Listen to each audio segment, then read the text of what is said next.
আসসালামু আলাইকুম ওয়া রাহমাতুল্লাহ। পীর বাবা তুমি কার? একদিকে সারা বাংলাদেশে 5ই আগস্টের পরে পীরদের মাজার, ঔরস শরীফ সহ বিভিন্ন মাজার ভাঙার অহরহ প্রমাণ পাওয়া যাচ্ছে। ইভেন নরসিংদীতে জুম্মার নামাজ শেষে মাইকে ঘোষণা দিয়ে জনগণ যে 3টি মাজার হামলা করে ভাঙচুর করে সেখানকার মাল লুটপাট করার ঘটনা ঘটেছে। পাশাপাশি আপনার একটা ওরস হচ্ছিল এক জায়গায়, সেখান থেকে হামলা, তৌহিদি জনতা নাকি হামলা করে ভাঙচুর করে সেখানকার গরু ছাগল যা ছিল সেগুলো নিয়ে গিয়েছে, গনিমতের মাল হিসেবে হয়তোবা নিয়ে গিয়েছে তারা। অন্যদিকে পীর বাবাকে নিয়ে এই যে টানাটানি শুরু করেছে। প্রথমে জামাতে ইসলাম গেল, জামাতে ইসলাম আমিরের সাথে পীরের নাকি ঐক্য হয়েছে, এটা নিয়ে যারা ওয়াজের মাঠে ওয়াজ করে তারা সব জায়গায় বলে বলে বেড়াচ্ছেন ইসলামপন্থী দলগুলোর মধ্যে ঐক্য সাধন হচ্ছে, ঐক্য ঘটছে। এইবার বাংলাদেশে ইসলামপন্থী দল, গোষ্ঠী, সংগঠনগুলো শক্তিশালী হবে, ইত্যাদি ইত্যাদি। পাশাপাশি গতকালকে বিএনপির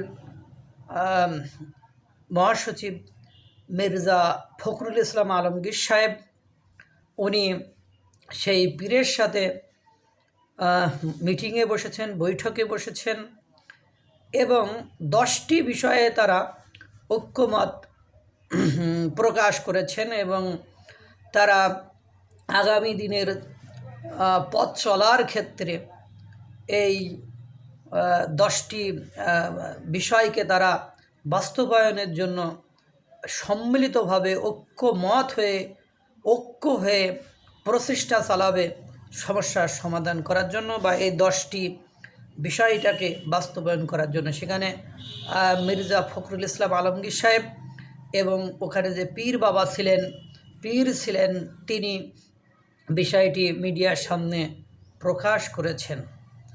একদিকে দাঁড়িয়ে ঘটনা কি দাঁড়াইলো, তো কথা হলো ওই যে কবি নজরুলের বেশ্যা কবিতাটা আমার এখন একটু মনে পড়ছে। যারা কবি নজরুলের বেশ্যা কবিতা পড়েছেন তারা যে যে হেস্যা নাকি এরকম তুমি তো রাতের রানী, মানে বেশ্যারা হলো রাতের রানী, ওনারা হলো এই যে রাতে গেলে হুজুর বলেন, মৌলবি বলেন, মানে হিন্দুদের সাধু বলেন বা অন্য ধর্ম যারা গুরু আছে তারা যখন ওর কাছে যায় তখন সে তোকে রানী, তাকে ভোগ করার জন্য তাকে রানী হিসাবে ওখানে দাঁড় করায়। কিন্তু যখন পরবর্তীতে সে মারা যায় তখন না তার কেউ জানাজা পড়তে যায়, তখন কেউ ওরে বাবারে ওর মতো নোংরা মহিলার আমরা কেউ জানাজা পড়াবো না, ওর মতো ওই নোংরা মহিলার আমরা সৎকার করব না, আমাদের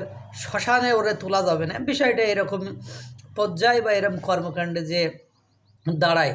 কিন্তু ঘটনা হলো যত রাতের রানী, তখন কিন্তু ওর কাছে যখন গিয়েছিল তখন কিন্তু অসুবিধা হয়নি। এই জন্য সারা বাংলাদেশে আমরা জানি যে পীরদের উপর, মাজারের উপর যেভাবে হামলা ভাঙচুর চলছে, সেটা নিয়ে কিন্তু এই 2টা যে গ্রুপ গিয়েছে তারা কিন্তু কোনো কথা বা বিবৃতি দিয়েছে কিনা আমি মিডিয়াতে দেখিনি, অথবা হয়তো বা দিতে পারে। কিন্তু ওই যে এখন ঘটনা হয়েছে যে তাদের একটা হাত পাকা, ওই যে আকবর নামে একজন শিল্পী হয়েছিল, হঠাৎ করে অস্ত গিয়েছিল, তাই তোমার একটা গান গাইছিল যে তোমার হাত পাকার বাতাসে আমার প্রাণ জুড়িয়ে যায় না অঙ্গ জুড়ে যায়। তো এখন ঘটনা হয়েছে এই যে হাত পাকা ওদের হইল প্রতীক, ওরা একটা রাজনৈতিক দল, তাদেরকে টানার জন্য আমরা বিভিন্ন পলিসি অ্যাপ্লাই করতে দেখছি। আসলে ওই যে তোমার হাত পাকার বাতাসে আমার প্রাণ জুড়ে আসে না প্রাণ জুড়িয়ে যায়, ওই কোয়ালিটির কোনো কিছু।